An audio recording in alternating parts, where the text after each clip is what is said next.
here is our cloud readiness guide. So I'll kind of walk you through the first few updates, and then we'll pass it on to Bob to wrap things up. I would like to offer as well that at the end of today's webinar, one thing that we're going to be doing a little bit differently for today is walking through our favorite features of 2017 as well. So certainly stick around for that. So this month was an interesting month from a release schedule standpoint. This was the initial deployment schedule. So moving into our test environment on December 1st and then into production on December 15th. Oracle did actually identify some challenges with the December release that actually made the calculation script parser to actually validate invalid objects.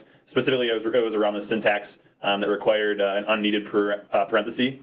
So what they've done is basically just kind of delayed it a week, and they're going to resolve this bug so that before it gets rolled out into your production environment, this will not be an issue for you. So just wanted to point that out. The official production release will be December 22nd now. Another friendly reminder here around the support standpoint for the standard interface. After this release, only the simplified interface will be a supported module from Oracle's perspective. And at this point in the game, we've all been using the simplified interface for at least a year now. So I don't think this will be any challenge for any clients out there or any organizations out there, but just a good call out to ensure your organization is prepared. So now, getting into the specific release notes here, and the first overall release for this December update schedule is around the tree view for reports and task lists. So in the past, you really didn't have a tree option to view your reports and task lists here. You can now arrange your reports in more of a logical format, similar to kind of how we look at data forms today. So this is going to be a nice update. One thing that Bob and I were talking about that we hope they implement in a future release is a similar type solution for dashboards as well. Would be kind of great to see here. So this change will be in effect. This change will also be in effect only for the planning and budgeting cloud services who activated their subscriptions on or before July 31st of 2016. So if you, for some reason, were a very early adopter of this, you may not have this capability right away. But I think anyone that's on the call today, I think would be pre-2016. So it should be good there. This next piece here is around our data management module of PBCS. So traditionally, we've been using data management to apply high-level mappings to our data set and help integrate our source data into our target PBCS applications. We can now load in dimensionality too, or load in metadata to build up our structures for our dimensions. So that is a nice enhancement to the data management feature in PBCS, kind of going in the same direction of a true FDMEE solution here as they continue to enable more functionality. This next one is a pretty minor update here to the release notes, but it's really just kind of a find and replace here for a couple of different functions that are out there. So the existing functions there on the left you'll see, and the new function is on the right there. Really the difference here is they've been able to rewrite these functions to produce more of a true or false type syntax on the results. So really what this is able to do for the end user, for the developer, is to integrate these functions into true if statements and nested if statements if you need that functionality. I'll be honest, these are functions that I have not used before, but I'm sure on certain workforce modules, it looks like something like this might actually be beneficial. So more to come on this as we explore some more of the functionality. This is also just a new function that's been created within Calc Manager. And this one is something that actually just returns the text length of a specific character here.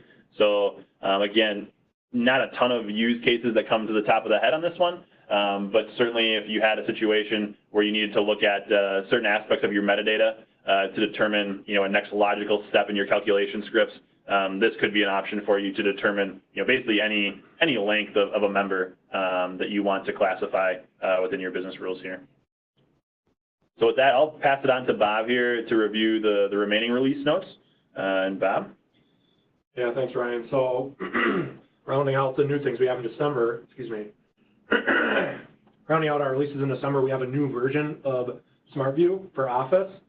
Not a whole lot is going to change from this version from the previous version. There's some minor bug fixes that are going in as part of this, but it is important to note to call out, if there is going forward any issues with SmartView, you need to make sure you're running that latest and greatest version. Otherwise, if you submit a ticket with Oracle, they are just going to ask you to upgrade. So again, like we've stated in previous months, you're able to simply download that new version from the home screen of PBCS. That package can easily be given to IT, your IT organization as well, and they can distribute that to your end users. So, excuse me, the next thing here is, once again, Oracle has expanded their documentation set around the application. So really nothing from an application standpoint, but again, just beefing up their documentation around the product to help you as you implement and support. So that rounds out the features for the standard application. We're going to move in now to the enterprise.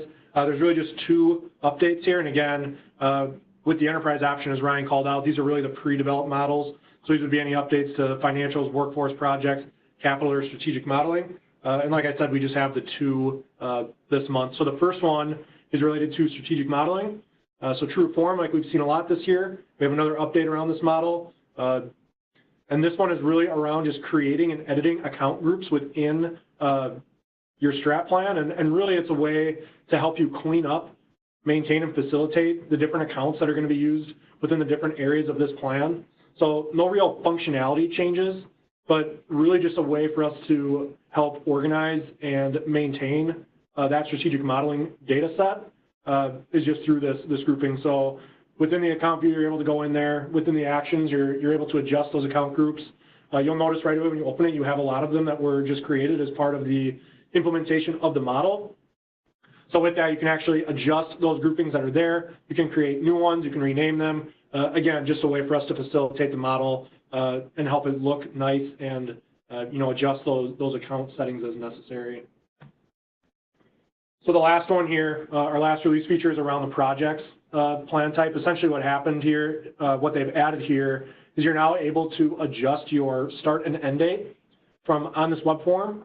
And then once you have done that, instead of needing to go to a different rule or form to actually run the calculations that would be required to refresh your project date, you're able to simply right-click from this form and click that option that we have highlighted here on the screen to refresh the dates, and it will essentially recalculate your data according to those inputs. So, really a nice feature for those of us that have enabled projects.